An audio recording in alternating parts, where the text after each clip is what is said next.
আমার এক বন্ধু জিজ্ঞেস করলো, রিলে অনশন ব্যাপারটা কিরকম বলতো।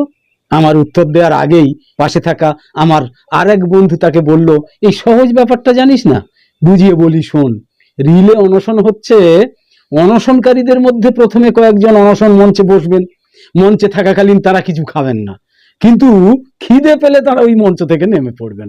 তাদের বদলে তখন আরো কয়েকজন অনশন মঞ্চে গিয়ে বসবেন। তারপর তাদের খিদে পেলে আবার তারাও মঞ্চ থেকে নেমে যাবেন এবং অন্যরা আবার মঞ্চে উঠে বসবেন। তারপর আবার অন্যরা, তারপর আবার অন্যরা, মানে দাবি পূরণ না হওয়া পর্যন্ত এইভাবেই চক্রাকারে অনশন চলতেই থাকবে। এই অনশনকে বলে রিলে অনশন। উত্তর শুনে বন্ধু কাঁদবে না হাসবে সেটা মোটামুটি সামলে নিয়ে সেও রসিকতা করেই বলল, বুঝলাম রিলে অনশন আসলেই খুব কষ্টকর প্রাণঘাতী ব্যাপার স্যাপার।